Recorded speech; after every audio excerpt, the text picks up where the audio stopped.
Matthieu. Matthieu chapitre 25, du 1er au 12e verset. Matthieu 25, de 1 à 12. Si deux personnes peuvent faire la lecture, la première personne prend de 1 à 6 et la deuxième prendra de 7 à 12. Merci. Lisons la parole de notre Seigneur Jésus-Christ. Amen. Amen. Alors le royaume des cieux sera semblable à 10 vierges qui, ayant pris leur lampe, allèrent à la rencontre de l'époux. 15 d'entre elles étaient folles et 5 sages. Les folles, en prenant leur lampe, ne prirent point d'huile avec elles, mais les sages prirent avec leur lampe de l'huile dans des vases. Comme l'époux tardait, toutes s'assoupirent et s'endormirent. Au milieu de la nuit, on cria, « Voici l'époux, allez à sa rencontre. » Amen. Lisons au nom de Jésus, Sœur Clarisse. Amen. Alors toutes ces vierges se réveillèrent et se préparèrent leur lampe. Les folles dirent aux sages, donnez-nous de votre huile, car nos lampes s'éteignent. Les sages répondirent, non, nous n'y aurons pas. Pardon, avec mes lunettes, je ne vois pas clair. Les sages, excusez-moi. Les sages répondirent, non, nous n'y aurons pas assez pour nous et pour vous. Allez plutôt chez ceux qui en veulent et achetez-en pour vous. Pendant qu'elles allaient en acheter, l'époux arriva. Celles qui étaient prêtes entrèrent avec lui dans la salle des noces et la porte fut fermée. Puis, plus tard, les autres vierges vinrent et disent, Seigneur, Seigneur, ouvre-nous. Mais il répondit, je vous le dis en vérité, je ne vous connais pas. Amen. Amen, amen. Sœur Clarisse. Bien aimé, ici la Bible nous parle des 12 vierges. Alléluia. C'est la parabole des 12 vierges. On n'a pas dit 5 étaient vierges, non, toutes les 10. On nous dit la parabole, le titre c'est la parabole des 10 vierges. Donc toutes les 10 femmes étaient bel et bien vierges. Mais il y a une particularité là-dedans. Il y avait 5 sages et 5 folles. Alléluia. Il y avait 5 sages et 5 folles. Bien aimés, les sages représentent les chrétiens qui marchent dans la crainte de Dieu. Les chrétiens qui attendent réellement le Seigneur. Les chrétiens qui cherchent le Seigneur. Alléluia. Les 5 folles représentent aussi les chrétiens qui partent à l'église, mais qui font les choses que pour leur propre intérêt, qui ne savent pas en gros pourquoi elles prient. Il y a des personnes aujourd'hui, je lui pose la question, pourquoi tu pries? La personne va te donner une réponse, je prie pour avoir une bonne santé, je prie pour que Dieu me bénisse, pour que Dieu étende sa main dans ma vie, je prie pour que Dieu me donne un mari ou une femme, etc. Mais certaines personnes, quand tu leur poseras la question de savoir, mais pourquoi vous priez? Elles vous diront que je prie pour le salut de mon âme. Alléluia. C'est ça la différence. La différence, c'est ça, bien-aimé. Et là, on nous parle des vierges folles et des vierges sages. Toutes les 10 attendaient l'époux. Mais la Bible nous dit, au verset 3, les folles, en prenant leur lampe, ne prirent point d'huile avec elles. Mais les sages prirent avec leur lampe de l'huile dans les vases. Alléluia. Les folles n'ont pas pensé, bien-aimés, à prendre de l'huile de réserve. Or que les sages avaient des vases d'huile de réserve. Parce qu'elles savaient que la nuit était longue, à tout moment, les lampes pouvaient s'éteindre. Donc, elles avaient des réserves d'huile pour tenir pendant la nuit, pour tenir pendant cette attente. Alléluia. D'autant plus que personne ne savait à quel moment l'époux devait arriver. Donc, ça pouvait aussi durer un jour, comme 2 jours, comme 3 jours, voire 1 an, etc. Personne ne savait. Mais elles ont été prévoyantes. Elles se sont dit non, vaut mieux prévenir que guérir. Alléluia. Elles ont été prévoyantes. Mais les folles se sont contentées de l'huile qui était dans leurs lampes. Assurément, les lampes étaient bien remplies, les lampes étaient garnies. Elles se sont limitées à cette réserve, enfin, à cette quantité qui était dans la lampe. C'est comme les chrétiens d'aujourd'hui. Ils disent qu'à force de multiplier des actions à l'église ou à force de collectionner les serviteurs et les servantes de Dieu, à force de collectionner les prières, ils se disent que lorsque Jésus viendra, ils partiront. Niet. Alléluia. Quand je vois des personnes bien-aimées qui peuvent suivre 5, 10, 15 prières au même moment, franchement, ça ne me donne pas la motivation de suivre une telle personne. Parce que tu suis plusieurs personnes et les faux et les vrais sont mélangés. Là où tu vas aller ramasser des choses, je ne sais pas, après c'est à moi, après moi je vais recevoir encore les combats.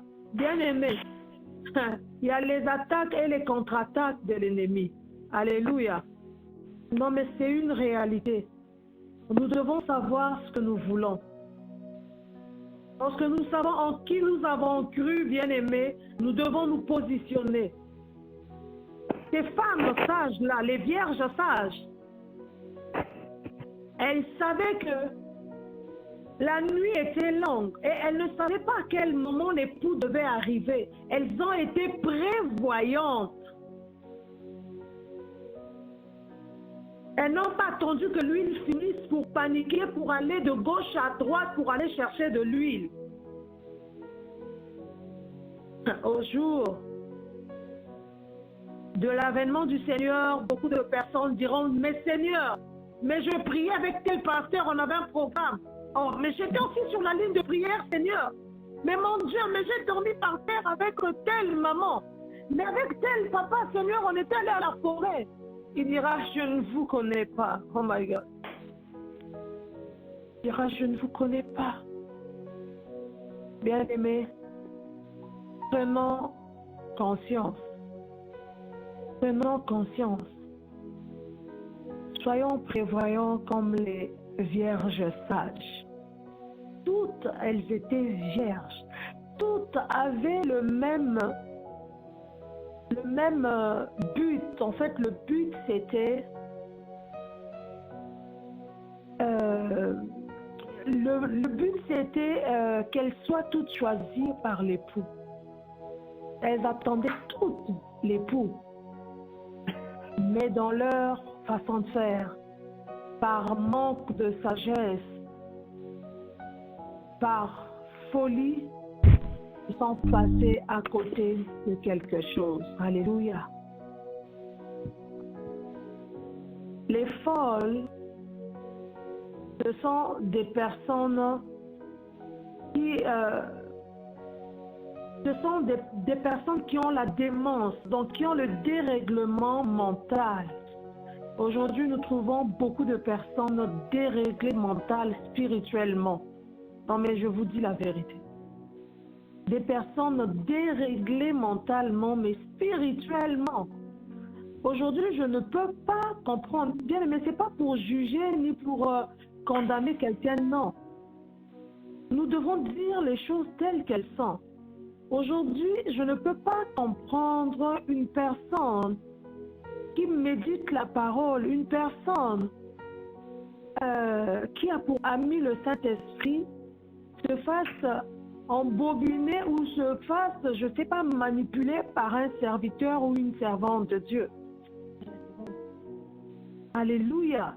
Quand un serviteur de Dieu va commencer à te dire que non, pour te délivrer, il faut que toi et moi, qu'on puisse avoir un moment d'intimité ensemble. Tu dis, pasteur, je suis d'accord avec ce que tu me dis, mais je veux que tu me montres le verset qui le dit. Alléluia. Nous devons nous baser sur les Écritures. Nous devons nous baser sur les Écritures. Aujourd'hui, les pasteurs, les prophètes, aujourd'hui surtout les prophètes, c'est un ministère c'est le ministère le plus difficile. Pourquoi? Parce que le Seigneur utilise beaucoup, Dieu utilise beaucoup les prophètes et le diable aussi utilise beaucoup la prophétie. Le peuple de Dieu doit faire excessivement attention. Quand un pasteur va commencer à te dire, ah, tu sais ta mère, ah, tu sais ton père, il commence à chercher à creuser pour séparer et il commence à chercher à soutirer les sous. Ah, il faut un traitement, il faut que tu donnes 300 €, il faut, ah non, ta mère, elle ne mette plus pied ici. Bien aimé, il faut repartir dans les Écritures, alléluia. Nous devons être basés, bien aimés dans les Écritures. Ici, on est en train de parler des vierges sages et des vierges folles. Les vierges folles n'ont pas été prévoyantes. Elles ont vu juste le bout de leur nez, c'est tout. Les vierges folles n'avaient pas une grande vision. Elles étaient limitées parce qu'elles étaient charnelles. Elles n'avaient pas de racines. Ce sont des chrétiens qui n'ont pas de racines. Les vierges folles représentent les chrétiens qui sont charnels. Les vierges sages représentent les chrétiens qui papillonnent, qui vont à gauche, à droite. Dès que le vent souffle à gauche, il s'en va. Dès qu'il souffle à droite, il s'en va. Dès qu'il souffle devant, il s'en va. Mais les vierges sages représentent les chrétiens enracinés, mais en Christ. Alléluia. Les chrétiens enracinés en Christ. Les chrétiens qui, malgré les tempêtes, les vents et marées, restent accrochés. Les chrétiens qui n'avalent pas tout et n'importe quoi. Alléluia. Amen. Les 10 ont persévéré ensemble. Elles étaient ensemble, mais à un moment donné de la nuit, toutes les 10 s'assoupirent. Alléluia. Amen. Au verset 6, la Bible nous dit, au milieu de la nuit, non, avant ça, verset 5, comme l'époux tardait, toutes s'assoupirent et s'endormirent. Cela représente le temps que nous sommes en train de vivre actuellement. L'époux en train de tarder. Il y en a qui sont nés depuis leur naissance jusqu'à toute leur vie sur terre ont entendu parler du retour de Christ. Certains sont même morts. Jésus n'est pas revenu. Et il y en a qui commencent à s'impatienter. Et d'autres commencent à tomber dans l'apostasie. D'autres commencent à dire, mais Dieu n'existe pas. S'il existait, pourquoi il y aurait autant de souffrances sur terre? D'autres commencent à même douter même de la présence de Dieu.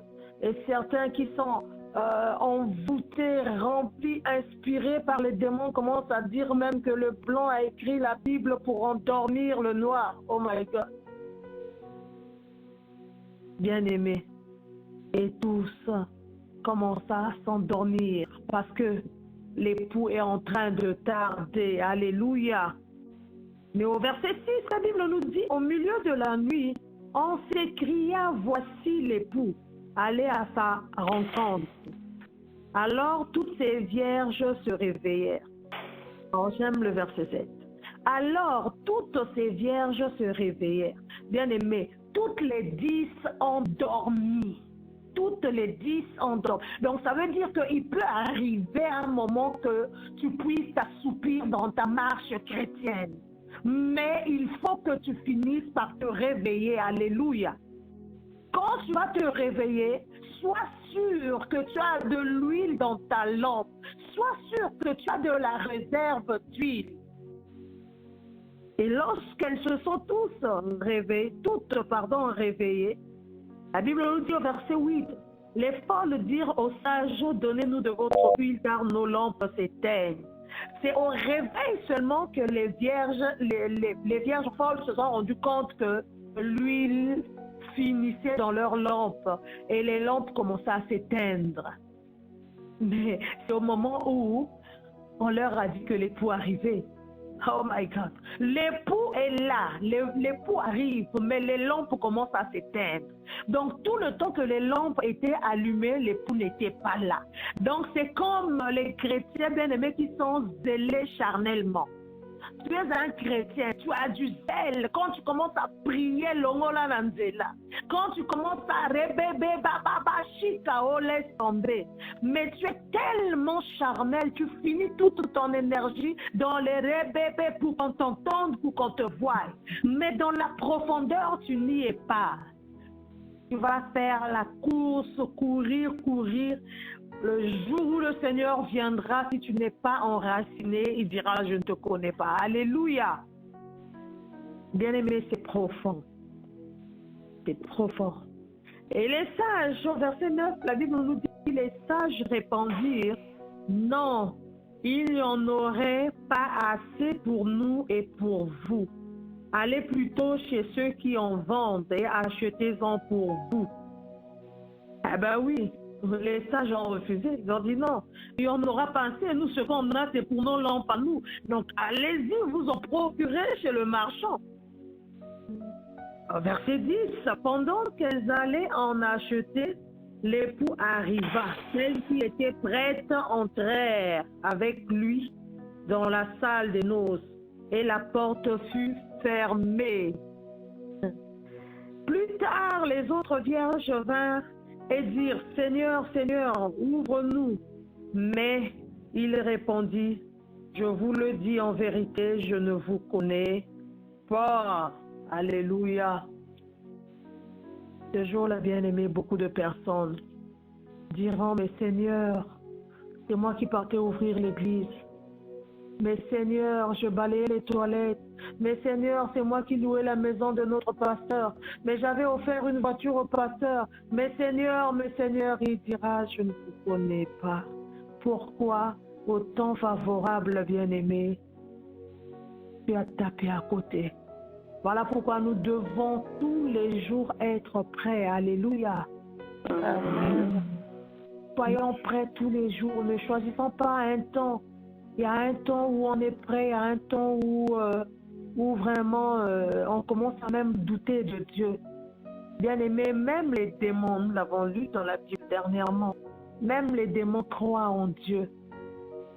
À combien plus forte raison nous que Dieu a créé à son image, que les difficultés ne te fassent pas douter de Dieu. Que les problèmes ne te fassent pas douter de Dieu. Ne sois pas un chrétien charnel. Ne sois pas semblable aux vierges folles. Bien-aimé, sois semblable aux vierges sages. Sois prévoyant.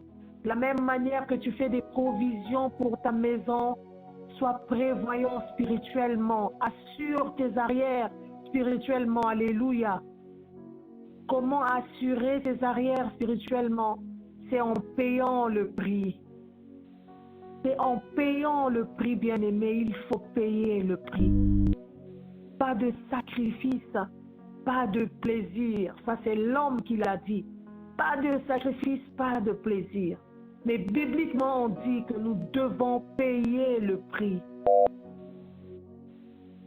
Les vierges sages avaient payé le prix de dépenser peut-être tout leur argent pour faire de la provision, pour avoir de l'huile en réserve. Mais les folles avaient pourtant l'argent, puisque après elles sont parties chercher le marchand pour en acheter. Donc c'est qu'elles avaient l'argent. Mais elles n'ont pas été prévoyantes. Bien-aimés, Dieu nous a tous laissés en vie. Il nous a tous renouvelé le souffle de vie, sans condition. Alléluia. Mais ceux-là qui vont saisir, ce sont ceux-là qui seront enlevés. Ceux qui vont saisir seront enlevés. Ceux-là qui sont dans la distraction, bien-aimés, rateront l'enlèvement. Le mieux, c'est d'être enlevé le premier tour. Bien-aimé, je me bats pour ne pas rater le premier tour. Je dis au Saint-Esprit, s'il te plaît, si tu trouves que je me suis assoupi, Saint-Esprit de Dieu, secoue-moi que je me répète. Je ne veux pas rater le premier tour. On en parlera dans des jours à venir. Il y aura 2 tours, bien-aimés. Le premier tour de l'avènement du Seigneur, il s'arrêtera dans les nuées. Et ceux-là, bien-aimés, qui vont lutter jusqu'à la fin, vont le rejoindre dans les nuées. Et après, il y aura des atrocités sur terre. Il y aura la tribulation. Alléluia. Il y aura la tribulation. C'est là où les chrétiens seront décapités, mais ouvertement. On viendra même chercher les chrétiens dans leur maison. Les gens vont chercher à mourir, ils pourront sauter du 30e étage. Souhaiter la mort tellement qu'il y aura la douleur, il y aura la misère. Les gens voudront se donner la mort, ils pourront sauter du 30e étage jusqu'en bas. Mais les gens ne mourront pas parce que la Bible dit que les gens chercheront la mort, mais la mort ne sera pas. Oh Jésus. C'est pas pour rien que le diable est en train de précipiter les gens dans le séjour des morts. Les gens meurent, bien aimé, la mort devient comme, je ne sais pas, comme un bonjour. Il y aura qui pourront même se poser la question de savoir, oh, mais pourquoi le diable précipite les gens? Mais Dieu est où pour interdire ça? Ah non, bien aimé, Dieu il nous a laissé en fait le libre choix. Il nous a laissé libre arbitre à nous de choisir le bien ou le mal. Lorsqu'on s'accroche au mal et qu'on n'a pas le Seigneur pour appui, bien aimé, facilement les gens tombent dans le filet du diable. Alléluia.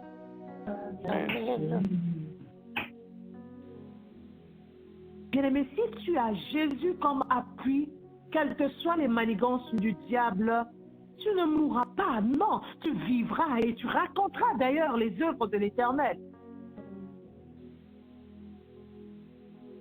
Le diable est en train de précipiter les gens. Il est en train de précipiter les gens. Bien-aimé, en 2015 ou 2016, je ne sais plus, j'étais en train de prier. Très tard la nuit, et le Seigneur me parle. Il me dit, prie beaucoup pour le cancer, parce que le diable va utiliser le cancer. Prie beaucoup pour ça. J'avais commencé à prier. Pour ça. Et quelques temps après, peut-être quelques mois après, j'avais changé de sujet. Mais bien aimé, 1 an c'était trop. Au bout de quelques mois seulement, oulala, à Brazzaville, quelqu'un est mort du cancer. Ici en France, 6 mois seulement, on a découvert quelqu'un mort. Au Congo, on a découvert quelqu'un. Le cancer a massacré à un niveau pas possible. Pas possible. Vous savez, bien aimé, le diable est tellement rusé que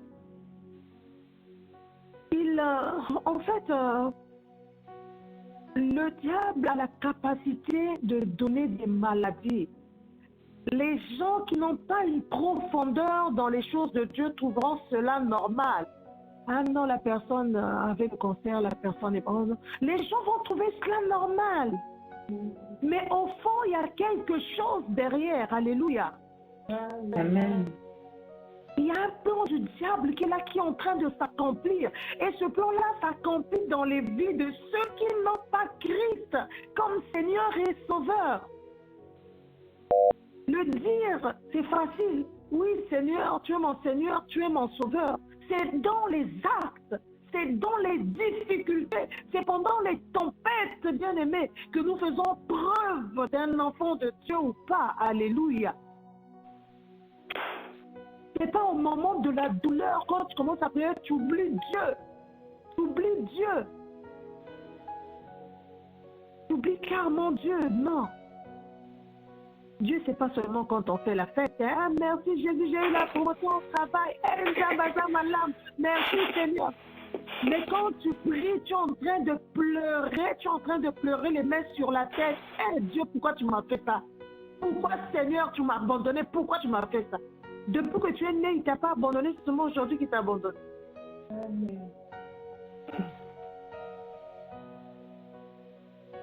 Bien-aimé, cherchons plutôt la volonté de Dieu, parce que la volonté de Dieu est meilleure. Même lorsqu'elle fait mal, la volonté de Dieu est meilleure. La volonté de Dieu est meilleure. Bien-aimé, des fois, nous pleurons à Dieu, Seigneur, fais s'il te plaît. Nous voulons que Dieu fasse notre volonté. Non, la volonté de Dieu est meilleure. Aujourd'hui que j'ai compris, je dis, oh Seigneur, mais je ne sais comment te bénir. Mais tu m'as épargné de beaucoup, Seigneur. Qui suis-je? Alléluia. Cherchons la volonté de Dieu. Cherchons la volonté de Dieu. Ne soyons pas des chrétiens charnels. C'est vrai que nous sommes faits de chair et de sang. C'est vrai, bien-aimés. Mais soyons de ceux-là qui cherchent d'abord la volonté de Dieu. Soyons de ceux-là qui cherchent, bien-aimés, à partir, à monter dans les nuées le jour de l'enlèvement. Alléluia. Aspirons à l'enlèvement. Le mariage va rester. Aspirons à l'enlèvement. En parlant même du mariage, je dors maintenant seul ces temps-ci. Mon mari s'est retiré. Il s'est retiré, il est en train de chercher Dieu. Bien-aimé, Dieu, on le cherche. Alléluia. Amen. Dieu, on le cherche. Il faut payer le prix. Il ne mange pas. Il a laissé le lit. Il s'est retiré. Pourquoi? Parce qu'il ne veut pas rater l'enlèvement. Ce jour-là, lorsque Christ reviendra, il ne dira pas qui était marié, qui n'était pas marié. Non, bien-aimé, alléluia. Il ne dira pas qui avait des enfants, qui n'avait pas d'enfants. Non, bien-aimé. Cherchons Dieu pendant qu'il se trouve, tandis qu'il est prêt. Ne soyons pas dans la distraction. S'il vous plaît, ne soyons pas dans la distraction. Ne soyons pas dans la distraction, bien-aimés.